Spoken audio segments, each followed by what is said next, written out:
Hello tout le monde, donc voilà, je vais vous filmer deux chapitres pour vous donner envie de voir ce documentaire en entier. Allez, c'est parti.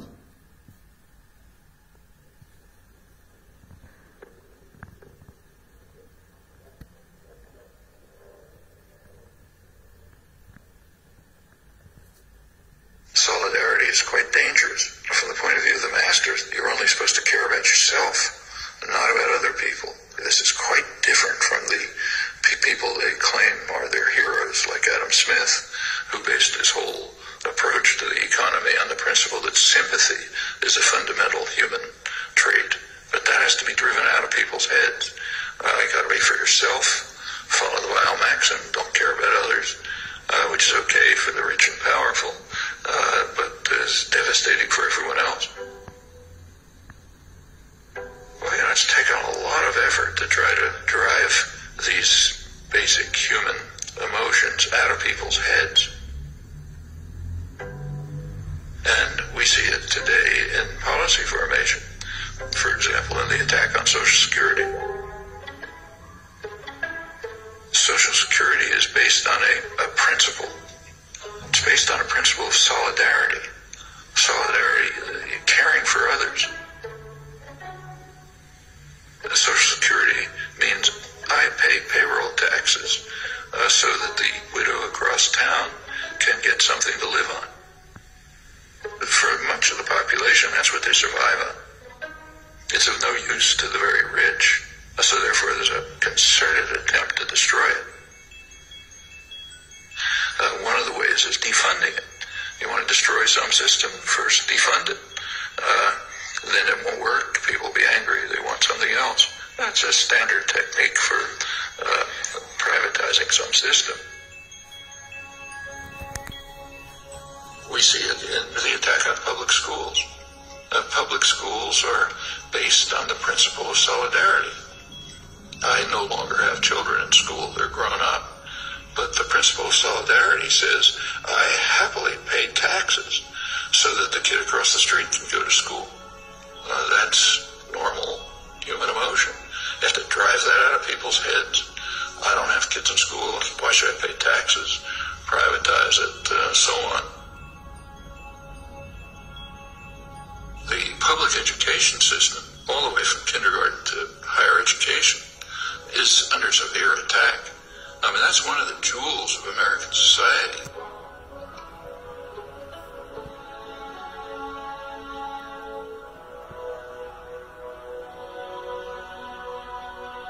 Go back to the golden age again, the great growth period in the 50s and 60s. A lot of that is based on free public education.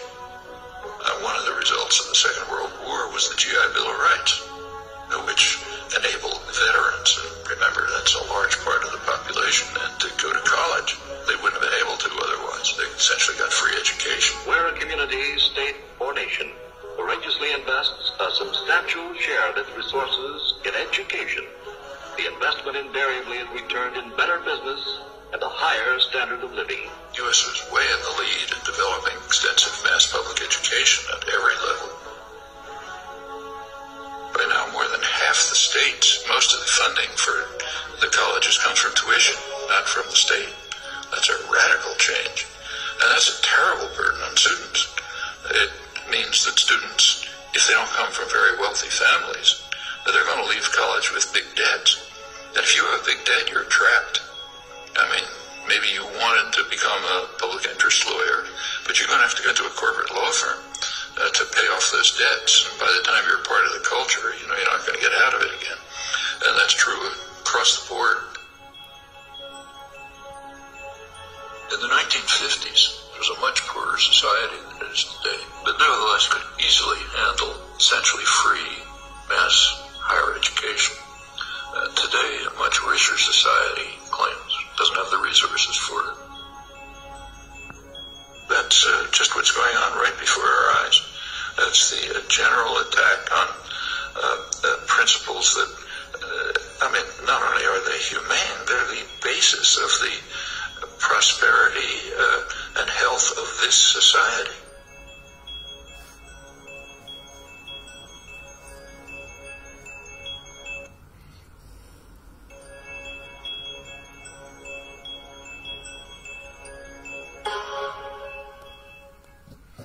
Bon, ça c'était le chapitre numéro 5 de ce documentaire qui fait 1h10. Franchement, il est pas très long. Vraiment, je vous invite à le retrouver. Je vais vous montrer le chapitre 4 qui est très important aussi. Chapitre numéro 4. Shift the burden. Déplacer le fardeau, c'est-à-dire transférer le poids des impôts, non pas sur les épaules des plus riches, des grosses entreprises, mais sur le peuple.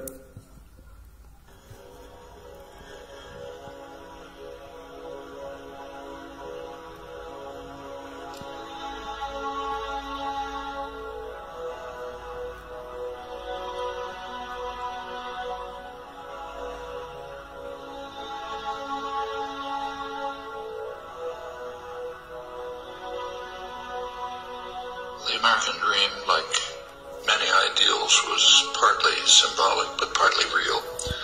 So in the 1950s and 60s, say, there was the biggest growth period in American economic history.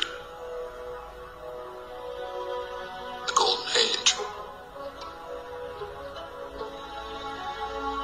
It was pretty egalitarian growth, so the lowest fifth of the population was improving about as much as the upper fifth. And there were some welfare state measures which improved life for much of the population. It was, for example, possible for a black worker to get a decent job in an auto plant, buy a home, get a car, have his children go to school, and so on, and the same across the board. When the U.S. was primarily a manufacturing center, it had to be concerned with its own consumers. Here, famously, Henry Ford raised the salary of his workers so they'd be able to buy cars.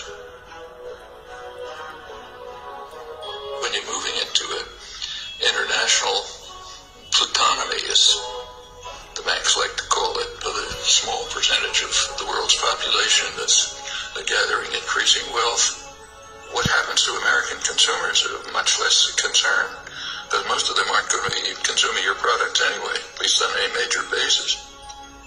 Your goals are profit in the next quarter, even if it's based on financial manipulations, high salary, high bonuses, produce overseas if you have to, and produce for the wealthy classes here and their counterparts abroad. What about the rest? Well, there's a term coming into use for them too. They're called the precariat, precarious proletariat, the working people of the world who live increasingly precarious lives. And it's related to the attitude toward the country altogether.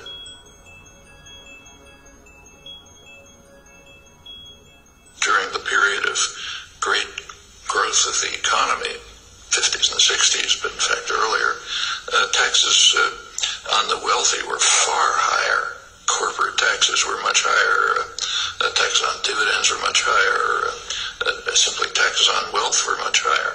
The tax system has been redesigned so that the taxes that are paid by the very wealthy are reduced, and correspondingly the tax burden on the rest of the population is increased.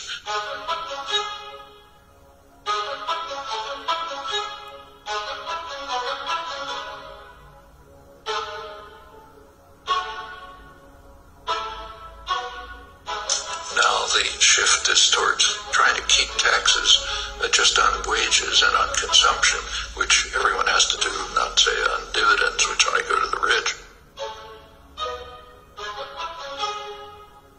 The numbers are pretty striking.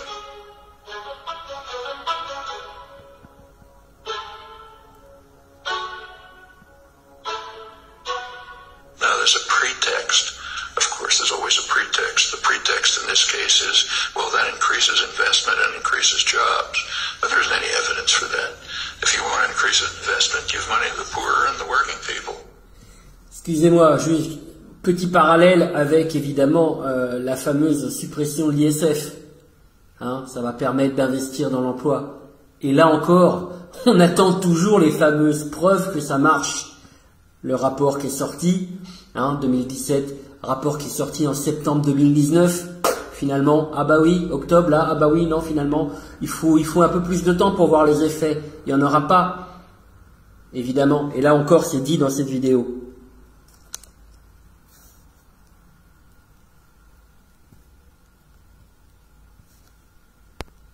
Bon voilà, désolé pour ma petite parenthèse, mais c'est tellement incroyable de voir que finalement le parallélisme total entre cette vidéo et la tchatche qu'on nous raconte pendant ce mandat macronien.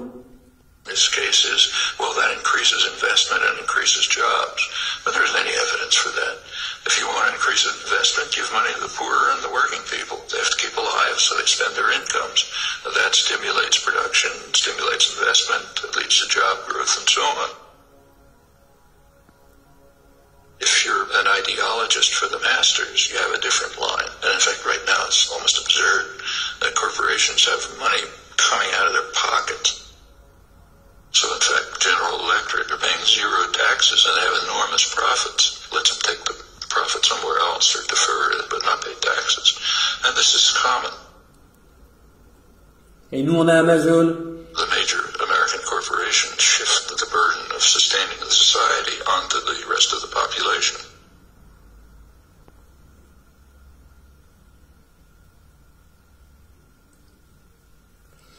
Ben voilà. Procurez-vous le documentaire. Vraiment, regardez-le en entier, chapitre par chapitre, c'est passionnant. Même en plusieurs fois, il n'y a pas de souci. Allez, on lâche rien.